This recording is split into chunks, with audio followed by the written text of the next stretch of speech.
All right, Holden. This is our spoiler-free section of our Kingdom of the Planet of the Apes review. We will dive into spoilers, don't worry, but we'll warn you before we do so. I really liked this movie. I think this movie is way better than people give it credit for, Holden. And yeah, are we going to give a premise? Yeah, I'll give one right here. I was also going to say, are we going to talk about our thoughts on the previous movies first? We'll get to those later. We can do that at the end when we're rating. Let's do that in spoilers, huh? Let's do that in spoilers, all right? Sure. We like the previous ones, all right? We do. We like them. Okay, premise-wise here for Kingdom of the Planet of the Apes, all right? Caesar from the first trilogy is gone. All right. He's long gone. This is generations after him. There's a nice little kind of prologue that a little funeral acknowledges. Well, I wasn't going to say what happens in case people haven't seen that one, but whatever. Little prologue that, ties up the original trilogy. And it's like, all right, remember this? Yep, here we go. And now it's okay. Generations later. They don't specify how much later, but doesn't really matter. Yeah, I mean, prior to it coming out, I was seeing like 1,000 years, but I've heard like 300, 400 since. I don't know. I feel like 1,000 feels closer to me, but you think it's been that long? I don't know. With how far the ape societies like have grown and like spread out, to me, it feels like it has to have been a long time. Okay, but I don't know. Anywho. It's way after that. You have kind of this new trio of characters that we're introduced to, this new civilization, and they're going out and things go wrong because it's a movie and you need a plot, and all of a sudden we have a couple of tribes going against each other. There's this human person who is unique to the other humans at the time without saying anything with that. And they kind of, our main new ape character named Noah is kind of brought on this journey with this new character, a human character, and it intersects with this overarching conflict and this, and the new like overlord kind of ape. And I don't even want to say the name specifically yet. Cool name though. Cool name. But yeah, no, I think there's a lot of great ideas in this. I think the plot is quite interesting. There's a lot of world building, maybe too much world building for some people that maybe even bogs the movie down. Not for me personally. I didn't think this is a long movie, but it didn't feel long to me because I was constantly interested in what was happening. I think it really complements the original series well, brings new ideas and questions to it. And I maybe like this one the most out of all of them, which is saying a lot, because I think not having Caesar Caesar is the best character in this series. Yeah. Even though Koba is awesome, and Maurice, don't forget. And Maurice is awesome. Even though that those characters in the original trilogy are so good, like they somehow kept it really interesting and introduced some new compelling characters as well. Yeah, I really liked this movie too. I definitely didn't like it as much as Dawn or War. I think I maybe liked it more than Rise, personally. But it is very, very good. I think it surpassed expectations quite a bit, just in the way that, you're going from Matt Reeves, who had a very iconic visual style for those last two movies, and handing it off to someone who had really only done the Maze Runner movies, which are fine. I've from what I understand, are fine, but it's not exactly the same level in my mind usually. But yeah, no, I thought it was pretty good. Liked it a lot. It looks fantastic. Yeah, it's one of the reasons I like the Matt Reeves ones more. I do think I prefer the visual style of those movies more. I think the fact I don't know. To me, the apes looked a little more like detailed in those movies, and part of that might just be because those movies in general are a little darker in terms of lighting. But something about the way the CG in those movies in particular look is so great, and I don't know if I exactly have the words to put there, but yeah, I do think this is more like daylight. Yeah, vibrant colors, and it looks really 2024 version. There's that well-known rule that a lot of movies have big set pieces or whatever at nighttime to hide the CG or whatever, or not have to be as detailed. And so it's pretty impressive that this is mostly all set during the daytime and it all looks great. So that is a testament to how far this technology has come and how well they're utilizing it. Yeah, there's some wet monkeys in here that look great. There's a lot of Put that on the poster. wet monkeys look great. Yes. I mean, there's several moments too where like it was like spit coming out of their mouths or whatever that looked so good. I mean, I don't know how much of that is CG and whatever, but it looks very convincing. These have to be a nightmare to make. Yeah. Like, why on earth? How did they make the first one? Like, that's what I want to know. Like, who in their right mind thought making the first one was like, this is a good idea? Well, I think it was. I mean, it may have just been. Honestly, part of the reason that movie may have turned out so well is just because Andy Serkis signed on or whatever, and obviously he's already been quite a legend in mocap at that point. But yeah, I don't know, because I guess it was just because at the time, everything, and I mean, still to a certain extent, everything was CG. So they're like, new Planet of the Apes movie, just make the monkeys CG. But I don't know. Maybe I think they were going to try to do it real, maybe. That may have been an early idea. I had looked into it at one point. But I just think it's like they pulled it off phenomenally. I think each movie does look better. The difference between Dawn, War, and Kingdom is not as big as the difference between Rise and that was Dawn. the biggest jump there. It's like certainly. just looks spectacular, especially the eyes. The eyes are incredibly convincing. So very good. Obviously, more talking apes in this, and I wasn't sure how I was going to feel about the talking apes going into it, but I was pretty desensitized to it early on. Yeah, I think they sound great. They do a good mix of that and the sign language and everything. I think it's still, even though they're talking, they're riding on horses and everything, they still incorporate just a lot of ape elements into everything. Just in how they interact, how they move around and everything. It's still like they are more advanced, but they're still apes at the core. I imagine all the actors who are in this had to go through like ape movement school. I think like, they I'm literally sure did. I think I literally saw like a news article that said that a bunch of the lead actors went to like ape school or something. Yeah, well, I'm sure there's someone literally on set like who's coaching them on their movement. Like, no, you need to walk like this, because like if you've ever seen Andy Serkis do it, he's like, he looks so goofy doing it, but he does look like a monkey, honestly, as a person. I just think it's really cool at that. I love movies that just push our technology and pull it off. Yeah. And really are pioneering like that. So for them to do that with the Planet of the Apes movies, I think is always just incredible. And people just take it for granted because it's like you're invested in the story and you don't think about the actual technical standpoint of it. Well, I've seen a lot of people talk about how like the budget is only $160 million, right? It's I mean, lower than a lot of the biggest blockbusters, but still not small by any means. But it still looks great, and it looks a lot better than a lot of movies with a lot bigger budgets. And the reason for that is because there's no like big movie stars in this, right? I think that's entirely it. The budget could mostly go to the visual effects and set design and everything. And I mean, obviously I hope the actors were paid well, but none of them are like a Chris Hemsworth, right? Yeah. Yeah, no, I thought this movie constantly asked interesting questions or brought up interesting ideas. And it did it at a pace that kept me intrigued throughout. So I like the people are just like, oh, it's too long or it's kind of boring in parts or it's a little bit of a slog. I'm like, I just disagree. No. Looking at the 66 Metacritic, 81% Rotten Tomatoes, I just don't think that. I think this is a much better movie than those scores would suggest. And looking at the critiques, I'm like, I don't see that. I didn't feel that at all. So for whatever reason, this movie clicked with me and I really enjoyed it.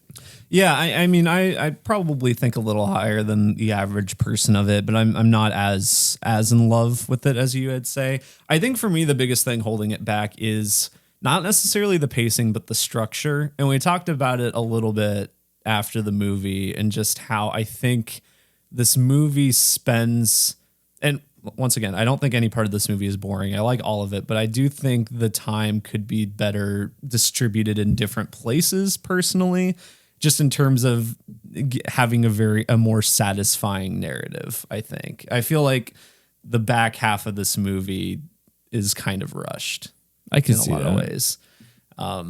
And granted, like I said, I really like the first half. I like a lot of the world building we get there. I like a lot of the backstory, but I don't know. I might be willing to sacrifice some of that to make just the whole movie feel a bit more complete to me. Yeah, so. It is quite a while into the movie before the plot really begins. Yeah, and that's the big issue for me, I think. So I did enjoy the meandering. Mm-hmm. Me too. So, yeah, I could see that. Like since it does stray away from the standard plot structure of your inciting incident happening within the first 10 minutes.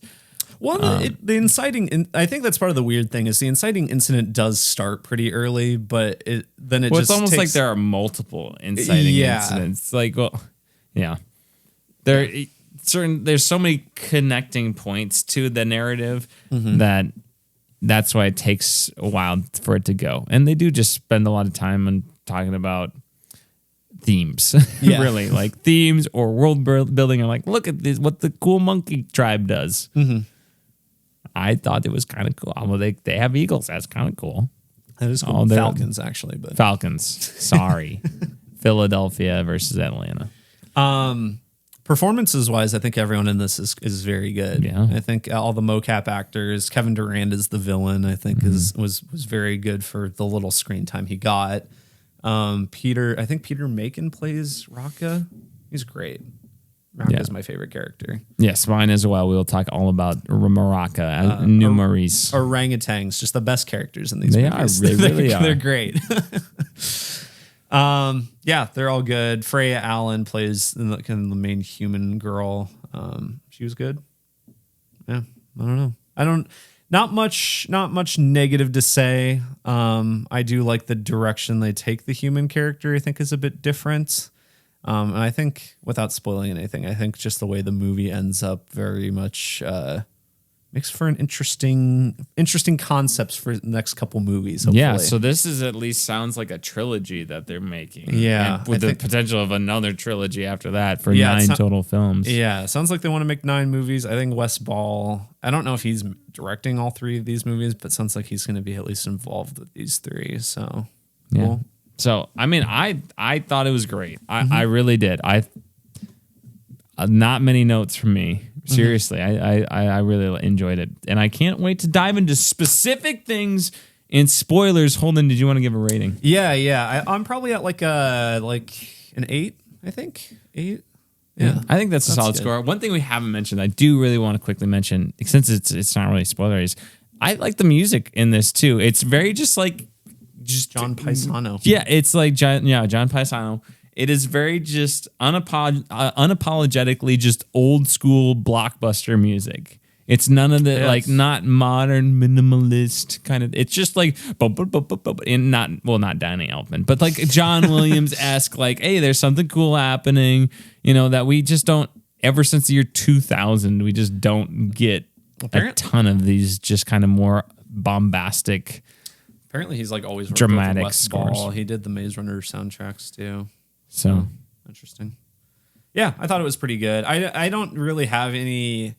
I wouldn't say it's like amazing, but I was just like, it's an old school cinematic movie score, and I appreciate that. It was I probably prefer Michael Giacchino's stuff from the Matt Reeves movies, just because I can still like kind of think of some themes from those movies. Granted, maybe it's because I've seen those at least twice, but this one I don't remember particular things other than thinking it was good. So, all right. Yeah. With that, let's dive into spoilers right after this little jingle.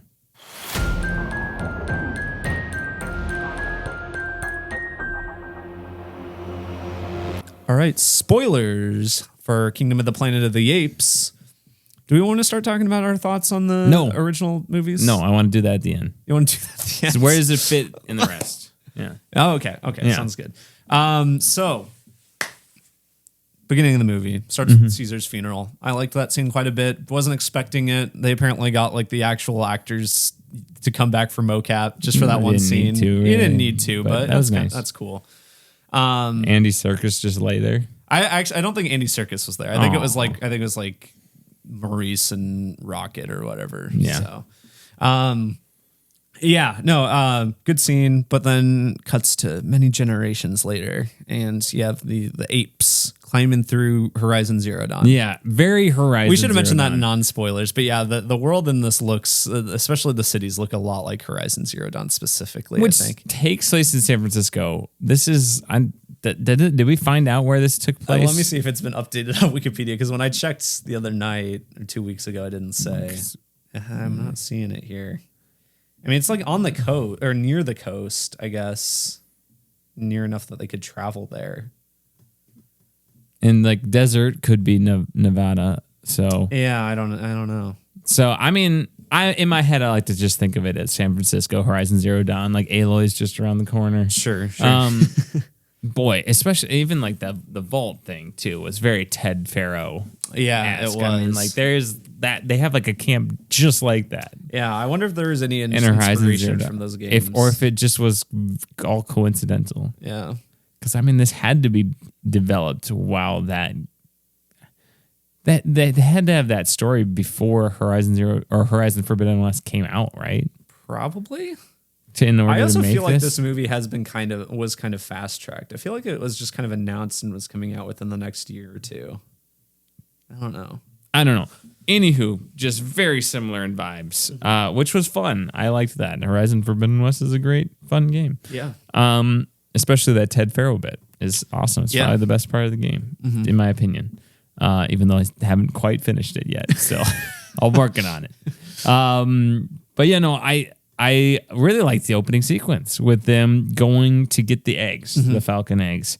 I just love that. It was very Avatar-esque, like, oh, we're coming around, run things, we're bonding with the animals, It's like kind of those cliches, but it's fun. And it's more interesting than how like Zack Snyder does it, where it's like, this just looks cool. It's like, okay, this is like, we're doing this, and his father's is it falcons? I want to say eagles. I thought they were falcons. Maybe. Oh yeah, falconry. Yeah. Okay, fine. I guess. Then his dad's like the bird master or whatever they call him. Yeah. Bird dad. And just like all the peril within that, and them talking about like what the eggs, all the it's the, what do they call it, the proof, not the proving, that's a Horizon thing. It's something like that. I mean, some sort of ceremony, the bonding or something. Yeah, they bond with it. I don't know, something like that.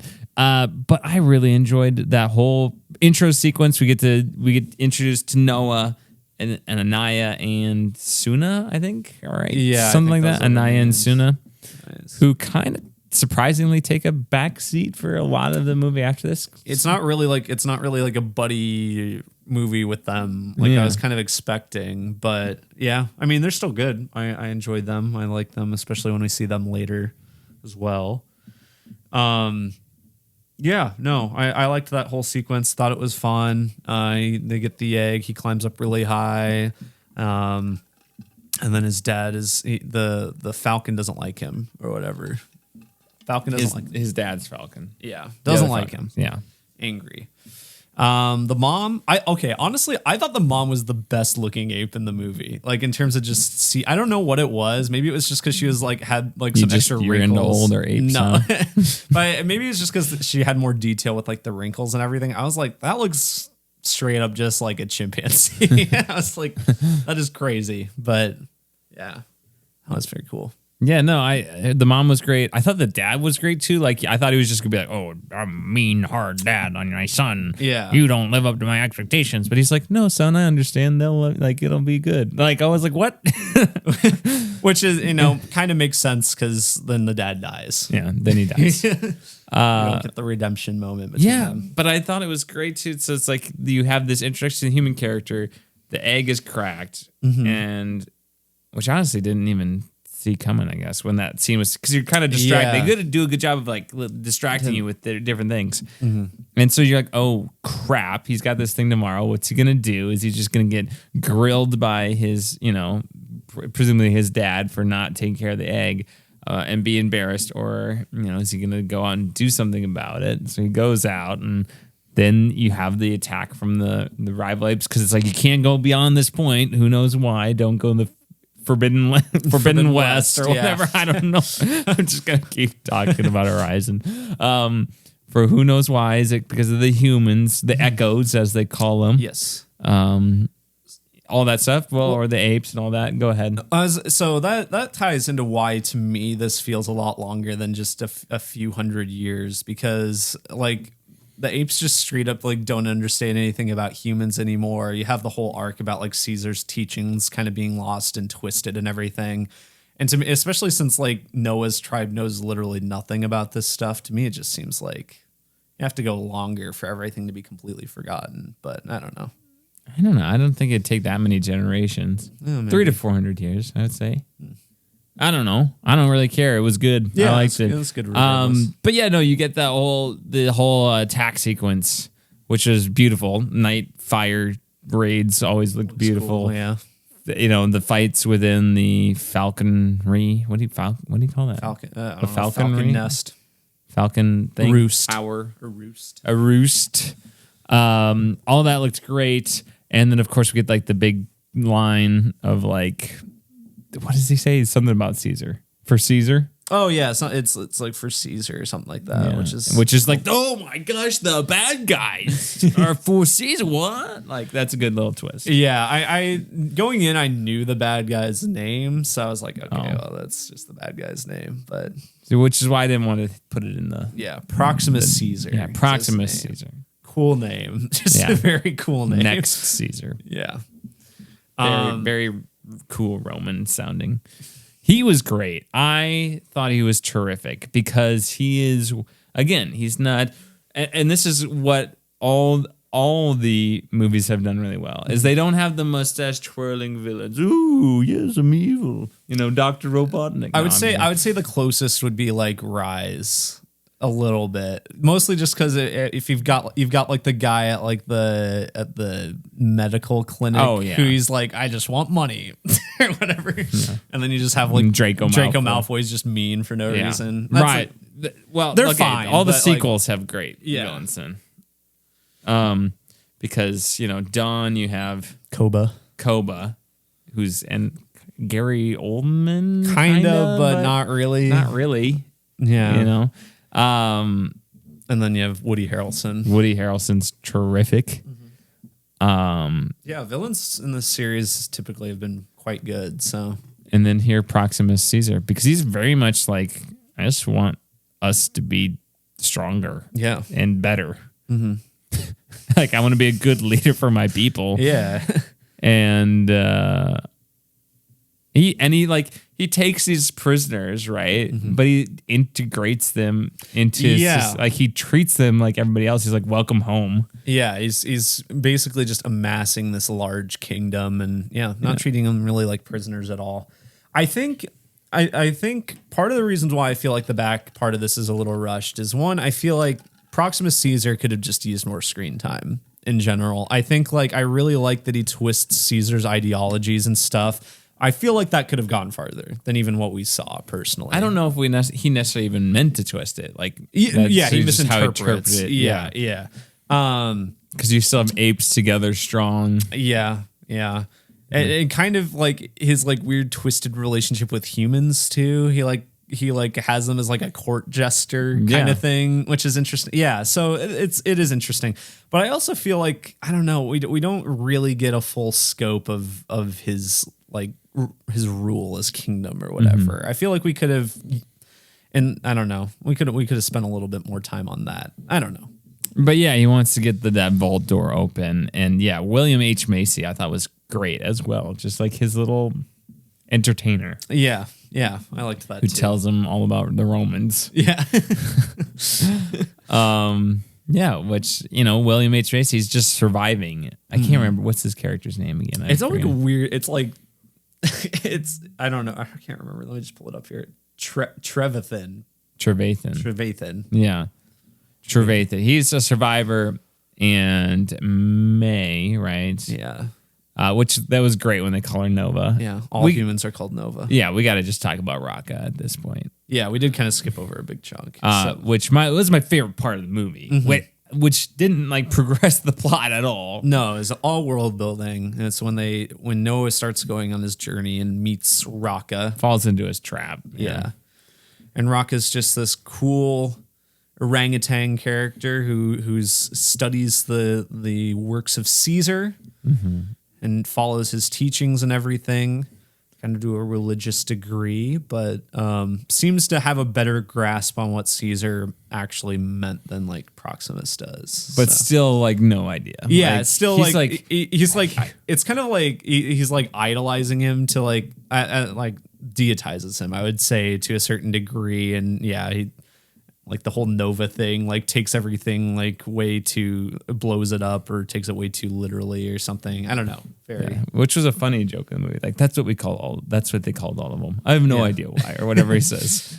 And then you think it's like the airport was like a facility for like, he thought it was, did he think it was like a zoo or something almost? Or like a facility where you take care of the humans? Yeah, where humans gather and like learn. I think he thought it might have been a school or something too. Like very.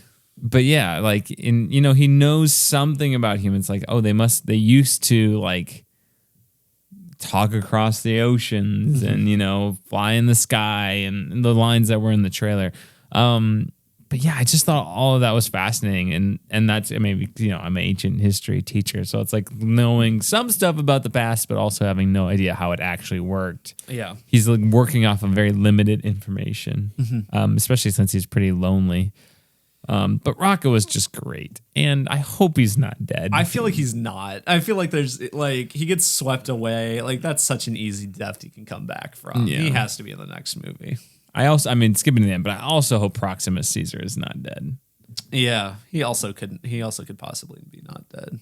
That's a long way to fall, but it is. Because I thought he was terrific as well.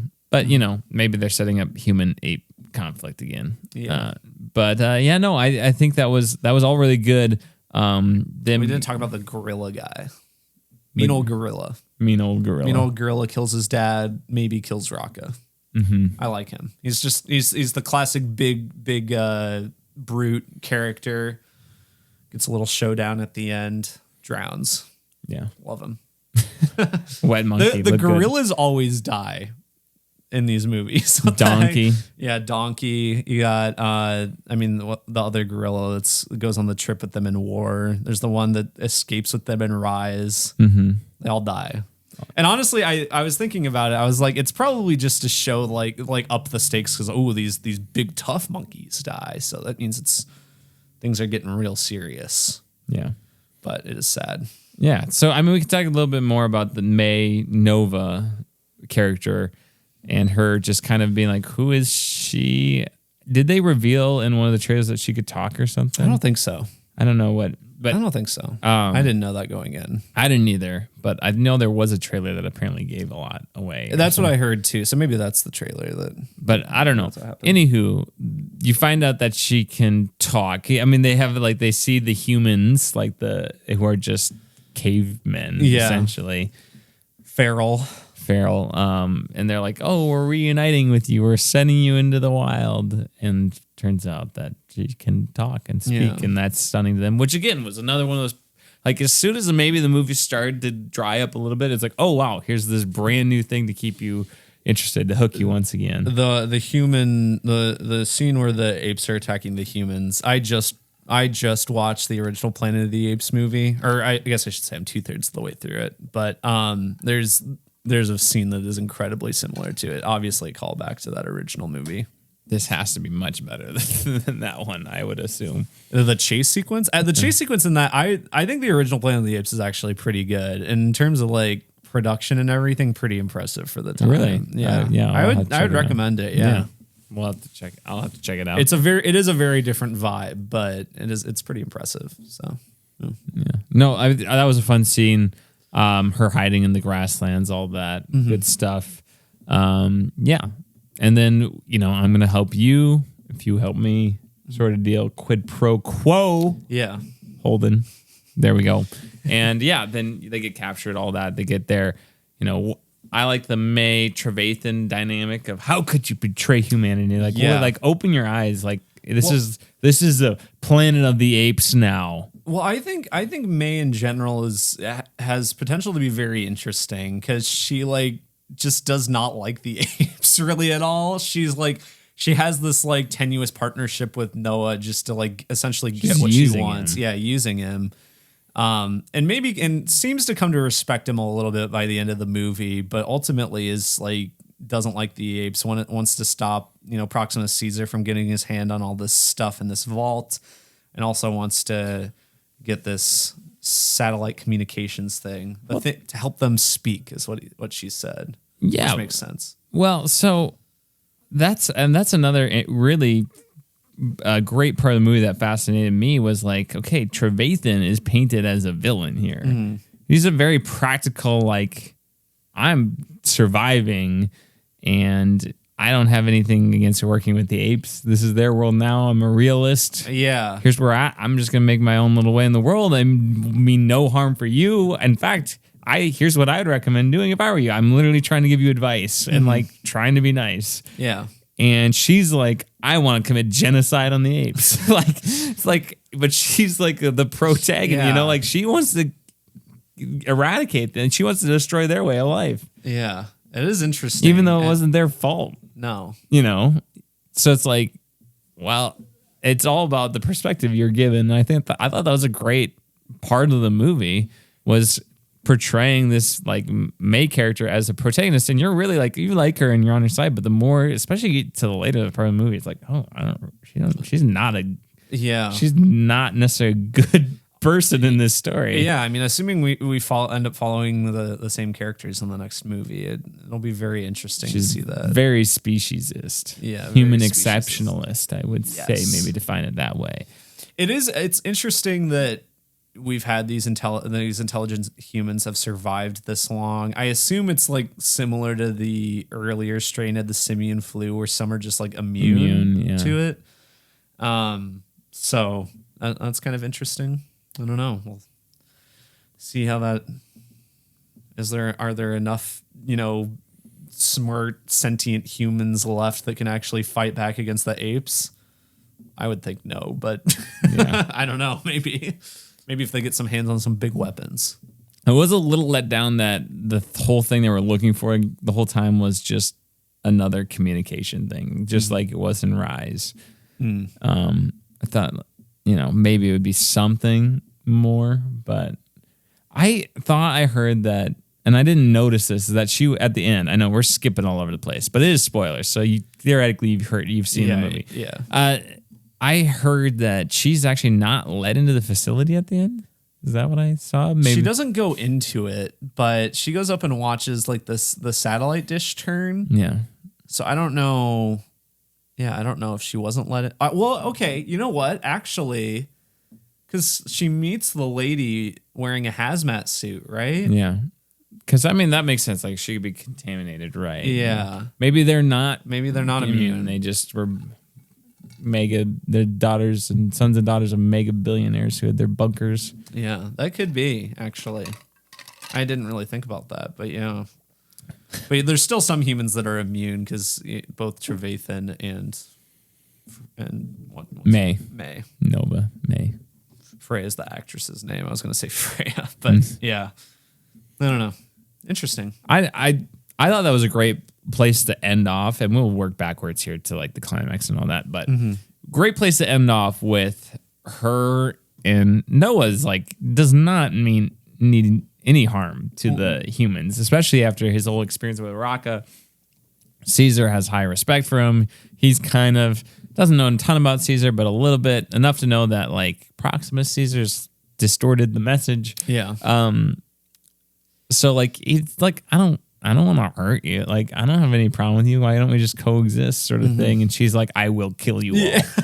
She is like holding a gun behind her back at the end of the movie when they part ways, like thinking about shooting him. Yeah. So all that was really good.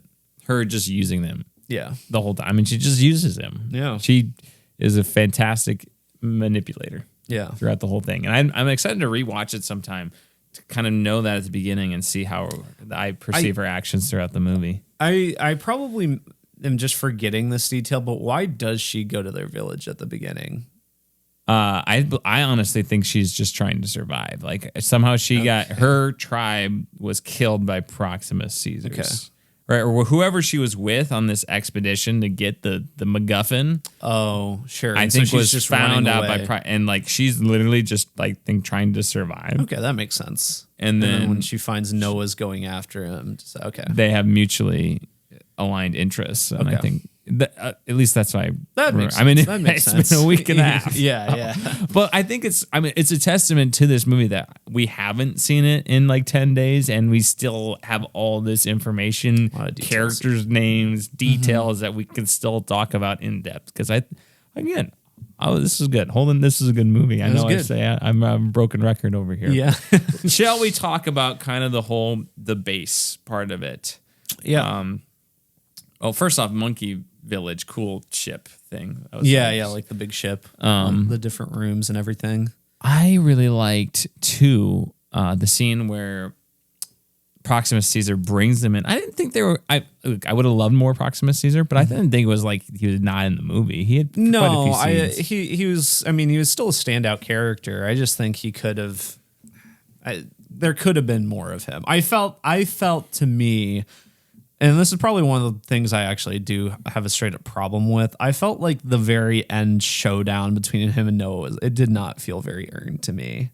Because I just feel, I feel like I wanted him to survive. Like, I feel like he got Darth Mauled a little bit. Yeah, that could be. To me, it's just like, because when he and Noah first meet, like Proximus Caesar is just like happy to see him and is like, sure, like manipulating him or trying to, but doesn't really have any ill will towards him or anything. Yeah. And then like they meet at the gate and he's like, oh, thanks for opening this. Like, and you know, is going to take it over or whatever. And then like the flood happens and then they just fight.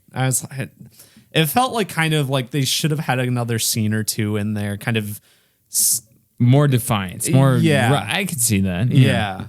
More rubbing up. The more friction. Exactly. Yeah, more friction. Yeah. Yeah. No, I could see that. All right. I think that's a valid point. All right. 1 point for Holden. Cool. Ding. All right. But I did like that whole kind of sequence at the dinner. Again, you have William H. Macy and all that stuff. And yeah, I thought that was great. And what's in the vault? Why do we want to go inside? All that stuff, you know. Yeah. Turns out, a bunch of weapons. Bunch of guns and tanks. But then it gets flooded. Ted they can't Farrow. be used. Yeah, Ted Farrow. Ted Farrow's there. I thought the infiltration of the base was really interesting as well. Yeah, that was cool. I loved the scene with the friends, you know, which is nice to see Noah reunited with his group and his mom and all that. None of them die. None of them die, which was incredible. I mean, the dad already died. The dad had already died. Yeah. I thought the mom was gonna die. Me too. Over and over. Yeah. And she never did. And you didn't have like Anaya's like, I don't know if I'm gonna do it. Am I telling you? Oh no, I'm just here. I'm gonna do it. Let's go. And the whole climbing sequence, all that, really fun. But my favorite part of that whole sequence is when they are very Last of Us ish sewer-esque to me, like going through and seeing this world and the classrooms, all the again, maybe that's just playing to my interest there as well. Oh, that's cool. But when them finding the book about and seeing the chimps in the zoo. Yeah, that was a really good scene. And like them being like, what the heck is what is this? And seeing maybe like planting those seeds of maybe we shouldn't like humans. Yeah. Kind of, you know, planting the seeds for maybe we got another Koba-esque character coming on. Very gradually establishing that. So it evolves over time. Koba back. They should. Just alive Zombie 300 Koba. years later, yeah. And of course May finding the guns and all that stuff and the chip she needs or whatever that is. Floppy disk-esque thing. What is it, like a cartridge? What would you call that? Yeah, it's some sort of cartridge. I don't know. Doesn't work. Blows into it. Probably has some fancy name, but plugs into something, so. Yeah. Satellite aligner chip. Yeah, exactly. Cartridge. Another great moment is them coming back, opening the thing, and they're just waiting for them. Yeah. She shoots the one. Is it gorilla monkey? I don't know. She shoots one. Yeah, yeah, whatever. The guy, he has like a scar on his face or something. And Proximus Caesar is like, you know what? You can walk free. Like, you did it. Like, I don't need to hunt you. Yeah. I don't need your revenge. Which, again, he's not like a bloodthirsty, mustache twirling villain. He's very practical. He's got no necessary like animosity to the human. It's just like, I just want what's in here. I want my community to be advanced. Yeah. And have whatever they had. He's very curious, which I was like he's that. great. He's awesome. Hopefully he's still alive. Fell off a cliff. He'd be a lot pecked angrier in the next one, though. Yes, that's great. I love it. Let's get it. And then he can talk and win some people over and be the next Koba. Yeah. But yeah, then you shot, and his just reaction to that is just like, you can go. If there are like, are there more of those in there? Like, that was cool. and his facial reaction, his gestures with that is all great. And then the dam is blown up and water all over the place. One thing I want to know is, why is so much water going That's there? what I was thinking like, that when watching it too. That doesn't make... I think like that's not how that works, right? No. Like, you get to sea level and then it's done, right? Yeah. So if you climb up, presumably, since that thing goes up cliffs, like you go up enough stairs, it'll just stop flooding. It will stop flooding.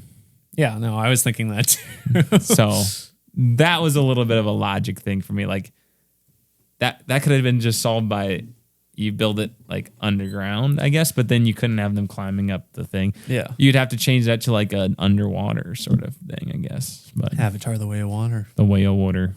Yeah, no. And then we get to the scene at the end where you have the showdown. Well, the gorilla drowns. Good little chase. Good wet looking monkeys. Yes. Very good. Yeah, and the gorilla drowns. Great kind of side villain character, brute guy, and then at the end we have the showdown. And Falcon comes. Yeah, well, he does have the Falcon early on, right? They do establish that. Yeah, it's like when he arrives at the camp, he gets it, and they have that scene on like by the water. Yeah, that's kind of a nice little moment. So that was cool. That tied up. That was like a nice, like, oh, we're at the beginning of the narrative, it's like this, and then at the end, it's full circle. You know, like all that. I agree. I think it's a little underwhelming. Maybe because they didn't build up the animosity between those characters. Yeah. I feel like to me it felt like really like a brutal fight for how little at least Proximus Caesar should care about Noah. But I would need to rewatch it before, because I do feel like Proximus Caesar was like, we're just done. Let's go on, right? I don't know. And then they just don't. I don't know. Well, I need to rewatch that scene. That's the one where it's like, okay, I'm a little fuzzy there. But he gets pecked by all the falcons and falls off the cliff. Yeah, now he can have a scar on his face from the falcon. Yeah, Koba style. Koba scars, falcon head. That's his new name. His next name is Proximus Koba. Proximus Koba. That would be kind of fun. Like, Koba's got a little bit of like a record left behind. I don't think Koba was much of a journaler though. No. Maybe some footage of Gary Oldman being like, "Oh no, there's that one ape that's mean. Oh no, he looks so mean. He just looks like the villain." And then it's set up, and we talked about the ending already, so I liked it. In regards to ranking it, I like it more than Rise. Rise is very good. Rise is a very good like setup movie. It's a goofy movie at times. It is. It's very silly. It's not great at times, but it is fun. It's campy. Yeah. I enjoyed it more than I thought I was going to. I think especially in context of the later movies, which take themselves more seriously. Much more seriously. I think it's still a very good setup. I think Matt Reeves like picked out the perfect like few points to like elaborate on. Because I think I mentioned last time we talked about it, but like Koba's in the first movie too. And I really like, I don't know if they originally wanted him to be the villain of the next movie, but I liked his little setup there too. I want to say the original idea for the second one was going to be like this, where it was actually like Kingdom, where it was like much later. Big jump. Interesting. Like a big jump already. And then Matt Reeves was like, I think there's actually more to tell here. Yeah. I think, that first was just very entertaining. Like, it's just really a fun, fast-paced movie that has some real. When I first started watching, I was like, "This is very cheesy," but it has heart to it, you know, and it's got the whole. It sets everything up, and that showdown at the bridge is very impressive. Yeah. Really. I mean, again, how did they do this? I believe I was looking into some of the production of these. It's like the biggest mocap set ever created was that bridge, at least at the time, which is really cool. Yeah. And I love finding out things like that. So very much push the envelope. Rise did. Yeah. And then Dawn is like a huge step up, I think. Just really good. Matt Reeves has great direction. I love the way he takes the story. Caesar looks way better. I like Caesar looks more like Andy Serkis in the second and third movie. Like they took a lot more of his facial features and incorporated him into the updated model, I think. But looks great. I think the performances are all good. Koba, of course. I like how simple it is. It's like we need to get this dam running, and we need to do it because the people are freaking out, and they're gonna start a war if we don't do it in time. And like all the little like tugs and pulls of different things, and like the trying to compromise, trying to maintain peace with people growing like increasingly afraid and concerned on both sides of this issue. Well, and every character I feel like every character's arc is very natural in that movie too. Especially like Koba. I feel like Koba, you know, he starts out very loyal to Caesar and everything, but grows more and more distrusting after, you know, Caesar shows some favor to humans in some instances and whatnot. And I think that worked really well. Even like Gary Oldman's character, I liked the direction his character went. What's it? Jason Clarke? Is that Jason Clarke? Yeah, the lead. Yeah, they're all good. There's that one shot on the tank that is so good, where it's Koba taking over the tank, and it's from the perspective of the tank. I had forgotten completely about that. And I don't know, that's a standout bit for me. One of the better like ends of a second act. That showdown. It feels like the climax of the movie. Yeah, and then there's still another fantastic act left to go. Yeah. Too bad Koba dies. Yeah. Koba was great. He was great. But then war framing, him shooting Caesar too, and framing it on the humans. Just lots of interesting stuff in that one. I think Dawn might be my favorite personally. War would then be my second favorite. It's pretty close though. I think War is really good. It's a lot more slower paced than Dawn is, but I don't think necessarily to the detriment of the movie at all. It just takes its time more. Bad Ape, of course, is great. Bad Ape is hilarious. Great character. His comedic delivery is phenomenal. So he adds such a such a comedic edge and levity to the movie that Dawn doesn't really have, which is one thing I like about Rise. Yeah. I just think overall the story of Rise is less interesting. Yeah, it has interesting ideas. Woody Harrelson's character, his whole motivation of like he thinks he's like the savior of the human race. Yeah, the last bastion. Yeah, like doing everything, comparing himself to all these other like leaders and like pivotal moment, and he's like, I'm accepted this destiny. I'm going to save humanity from this disease, no matter what cost. I had to kill my own son, all that stuff, and it was really fascinating. That whole like simian flu storyline of how that started to affect people, and that was a really good idea. I think that was pretty cool. Yeah, and how like and how that would impact the rest of this world going forward, setting up Kingdom of the Planet of the Apes. I just thought it was great. And Caesar's whole arc in war with kind of going down a path of vengeance and knowing that he's probably not going to walk away from it unscathed or whatever because Woody Harrelson kills his son and his wife, which I can't remember. Is his wife's name like Bright Eyes or something? It's not. It's his mom's name. That's his mom's. Okay, Yeah. Bright Eyes that's what they call Charlton Heston. Like when the apes first find him in the original Planet of the Apes. Because I heard that, I'm like, oh, I recognize that. There's a lot of little. Obviously there's references. Oh, I'm sure now if you watch that original one and some of the other ones going back, because I think there is a Caesar right in the original. Yeah, I think there's like 5 original movies, and like later on they kind of show how the Planet of the Apes happen. it's kind of weird. I don't think these new movies are like a remake or anything, but Caesar is a character. So I don't know. Yeah, no, I really liked that. I did think like Caesar doing that arc was like I didn't quite buy it because like, okay, how are you? You critiqued everybody else in the the previous movie for wanting to take this path, and now when it actually happens to you, you're like, now you want to do it, and now it's justified. It was very hypocritical. I'm not saying that Yeah, I mean, I think he kind of recognized that too. I mean, there's that whole like he keeps seeing like visions of Koba and everything, and that's the thing that makes it work for me. Is like Koba's presence is felt throughout the whole thing, and he is like, oh, I feel myself doing this, but he still goes after it anyway. I don't know. That whole premise didn't quite work for me, which I think was why I would have Dawn above War. Yeah, and I would have Dawn and Kingdom very even set. Although I do like a lot of things from War. So if I was like, I would say Rise is like 7.5 out of 10 for me. Like very fun, like but more entertaining than that. Like a really good time to watch.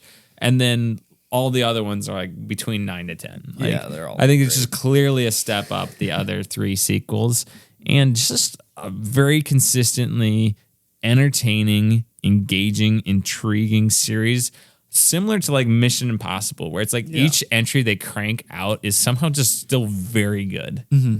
So I would love 9 of these at this point. If they continue with this quality of 2, 3, 4, there has not been a bad one. No.